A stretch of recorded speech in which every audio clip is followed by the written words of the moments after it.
Hi, and welcome to another episode of Video Game Secrets. Now in this episode, I'm going to cover a serious matter called Pikmin 2.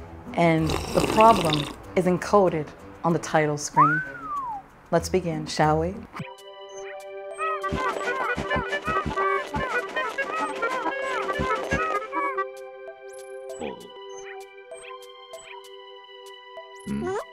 Now the fun starts all on the title screen, as when you press R, you can make the Pikmins say Nintendo.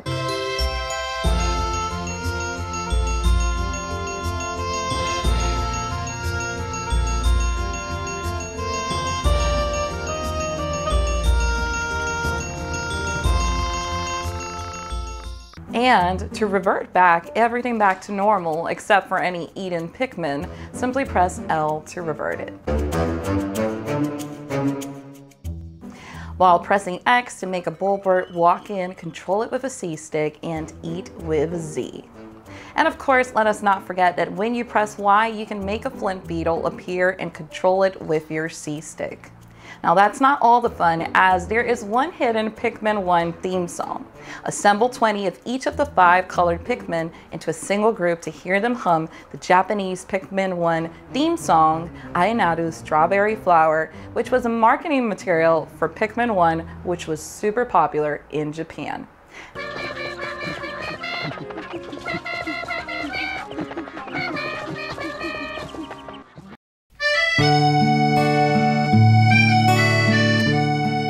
Now, these are not only some of the fun and unique secrets you can unlock in Video Game Secrets, but I also have other content creators with me in this episode that are going to reveal some really cool tips and tricks for you to check out right now. Roll film. Hey yo, you frickin' fricks! My name is Jorgogo, and this is my lovely co-host Tux. Get bent. Isn't he sweet? And welcome to the warehouse! This is where we scream and yell about video games or just whatever I feel like, because I really want to scream in your ear in real life. Wonderful weather we're having! Giving a special thank you to my sister ZapCristal for letting me be a part of this collab. You are amazing and a real sweet thank you. And especially thank you for giving me a chance to yell about one of my favorite franchises of all time, Jet Set Radio. A game where you fight an oppressive police force by spraying graffiti across the map while skating, shredding, and getting down and funky along the way. There's one. No, this again? It also controls like dirt. But we're here to discover something mysterious about it. Something you may or may not even know about it. A gaming mystery that I do hope counts as a mystery because I literally couldn't think of anything else. So the game's music composer, Hideki Naganuma, is responsible for the majority of the game's OST, as well as the reboots for the Xbox. This man is just so good at what he does that he even created his own genre of music. While not the official name, but we all know it as the Naganuma effect. Wow. So the Naganuma effect is where you take certain sound effects and samples from like TV shows, games, movies, and you jumble all of them nicely together into a nice stew to impress her dad at Christmas dinner.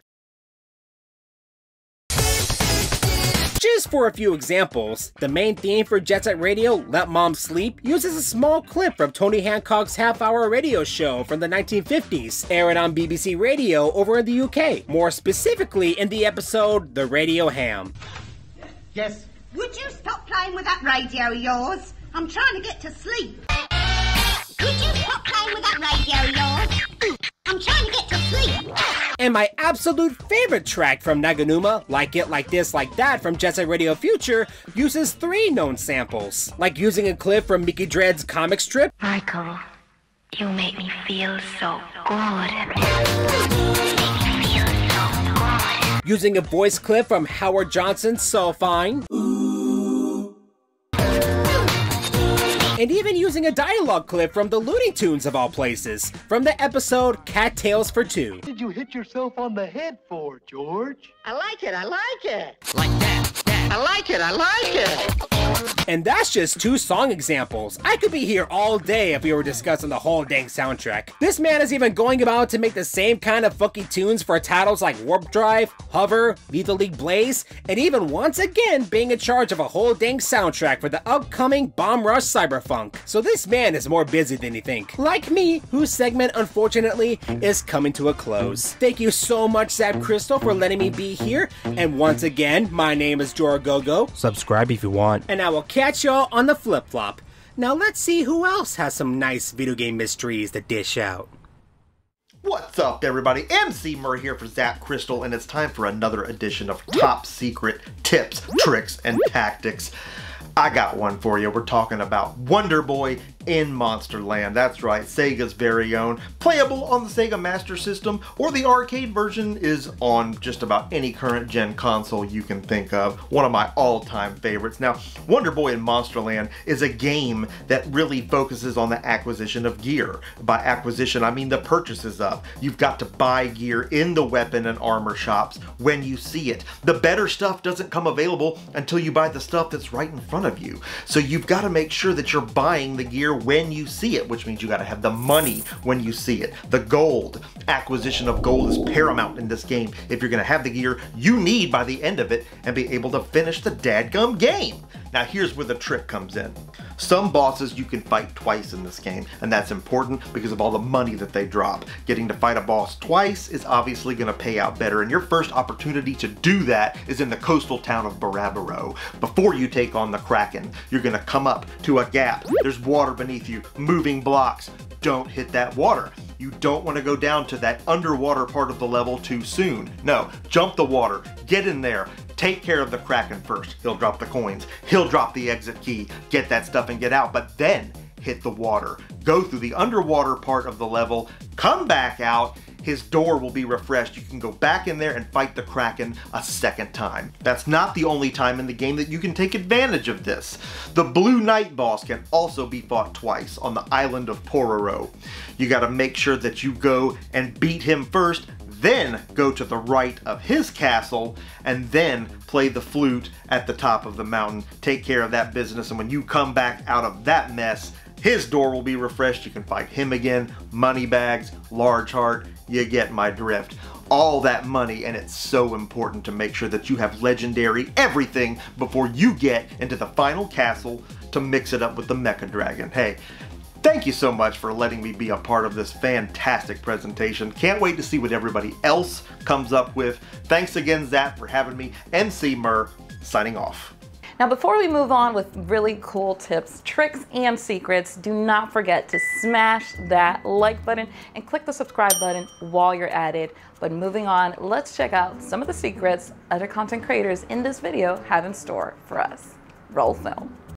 Hey, what's up? Switchbit here. You may know me as the video game rapper guy, but my first love has always just been video games. My favorite franchise has always been The Legend of Zelda, so we're taking it all the way back to The Legend of Zelda 1 on the Nintendo Entertainment System. So this first tip, trick, cheat, whatever you want to call it, is one that you may already know. Now, after you beat the game the first time, you are presented with a New Game Plus.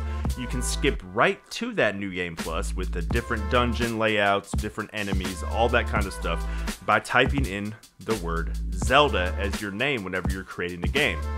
Like I said, you probably already know that one, but something that really threw me for a loop I just found out a couple years ago was that the first 5 levels in The Legend of Zelda, the dungeons, spell out Zelda.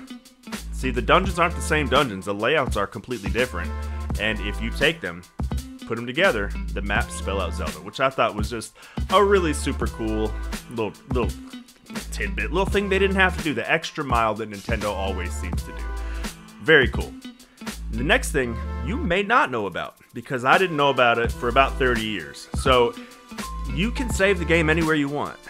You don't have to wait until you die. As long as you have a second controller, when you pause the game, press up and A on that second controller, it will bring you straight to a save screen. Boom. But that also ends the game, so you start back at the beginning with only 3 hearts, just like normal. There is a really cool workaround for this, and I think it must have been intended because the way it works is flawless. If you want to start with full health, go to a fairy fountain area. As your hearts are filling up, do what we just talked about. Hit the start button, bring up your pause menu, up and A on the second controller while the hearts are still filling, and then when you start back up, you will have full hearts. A great way to start the game, because when you have, 15 hearts, but only 3 of them are full when you start the game, it's not the best. But anyways, I thought that was really cool. Being able to save anywhere you want and being able to start with full health. So I hope you like those tips for Legend of Zelda. Back to you. Hi guys, it's Mandy from Mandy Lee Plays, and did you know the creators of Kirby HAL Laboratories likes to put their initials on most if not all Kirby games? They have been doing this since the NES era. So today we are going to be looking at Kirby and the Forgotten Lands for the Nintendo Switch. So grab your warp stars and let's ride away to these rooms. But first, some background. In Kirby games, there are these rooms called HAL rooms, as fans like to call them. HAL rooms are a secret area of the game where the elements of the stage spell out H, A, and L. As I said before, this is a direct reference to HAL Laboratories, the people who gave us Kirby, and it was first introduced in Kirby's Adventures for the NES. Ever since then, it has been a staple in the series going forward. It usually requires the player to go through a specific path or doorway to reach these rooms. In Kirby and the Forgotten Land, the most recent Kirby game, HAL Lab still carries that tradition in this game. So we are going to find out where all the 3 rooms are. The first HAL room is in the natural plains at the level of Rocky Rollin' Road. First things first, play the level normally until you reach the end of the stage. Before you set the Waddle Dees free, use the metal blocks to jump up the tree on your right. Touching the glowing object will make 2 targets appear in the background. Now you're going to want to get your hands on the Ranger Copy ability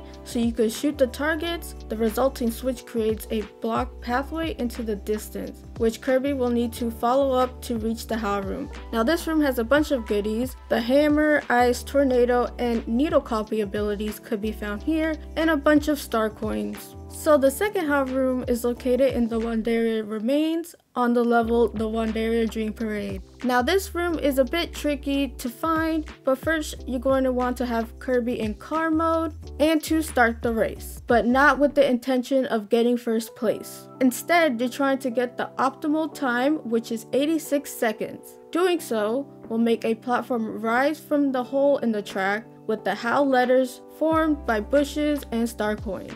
Why 86 seconds? Well, in Japanese, the number 86 is pronounced as Haru, which is close to HAL. It's kind of a Japanese-only Easter egg because it doesn't translate well in English, obviously, but that's why they have the number 86. Now, the final HAL room is in the Ranger Forbidden Lands in the level Burning Churning Power Plant. Once you are in the room with the horizontal crushers, when you see the boxes on the right crusher, break them and climb up to enter the hidden control room. And then you have to backtrack to the beginning of the level. If done correctly, you should see a comically long ladder, and that lets Kirby run to the top of the factory scaffolding. Then you reach a circular room with colorful boxes. Destroy them to reveal the letters HAL with metallic boxes. So that's how you find all 3 of the HAL rooms. A nice little Easter egg made by the developers just to put a little bit of their personality and passion into it, and I love to see it. So that's how you find all the HAL rooms in Kirby and the Forgotten Lands.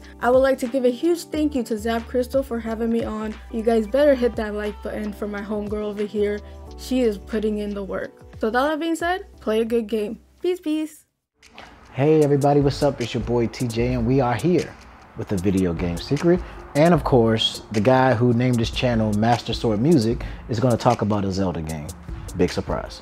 Okay, let's get to it. Ocarina of Time. We all know about the fairies, right? You know, you collect a fairy, it circles around you, refills your life bar. Very important to the game. And they're very hard to come by unless you know exactly where to look. Well, did you know that there's another spot where you can get fairies that you probably weren't aware of? Let's talk about it.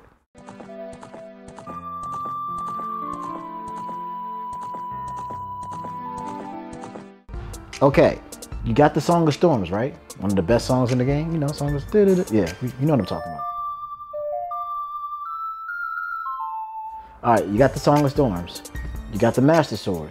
You're in the adult timeline, but now it's time for you to go back to the childhood timeline. All right, let's go.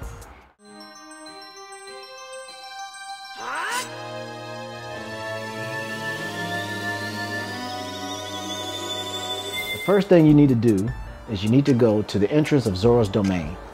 Once you get into the this happens. This always happens. We put it in the video. I chop it up. It looks funny. People laugh at me, and it's a good thing. And we keep it moving. First thing you do is go to Zora's domain. Once you enter Zora's domain, you're gonna find this guy, the bean guy. You know what I'm talking about. He sells you the bean, probably one of the most useless items in the game, or so you thought. Not as useless as you may think.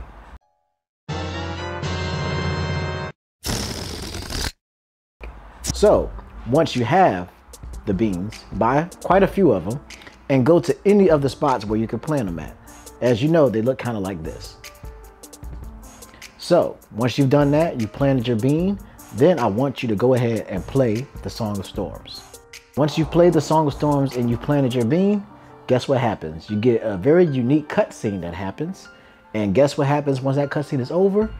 That's right, fairies. And another thing that I actually found out that I didn't know about this before is that it is repeatable. So if you leave the area that you are in and then you return to that same area and play the Song of Storms again, guess what happens? Yeah, that's right, more fairies. Now isn't that cool? I bet you, blah, blah, blah. Can you stop laughing so I can finish recording the part, please?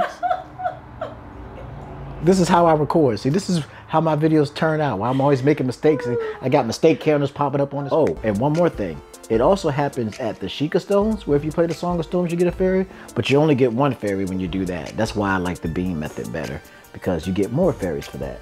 So, I bet a lot of you probably haven't seen this, so I guess you can call that my video game secret. And thank you, Zap, for having me, even though, what was I about to say? I don't know. All right, this is how we're gonna end it. Bye, peace out. Thanks for having me. Now, if you enjoyed this episode, check out these other 2 episodes that we've done of Video Game Secrets, where I have more and more content creators joining us and revealing some of the coolest tips, tricks, or secrets, however you want to call it, right here, right now. Check it out.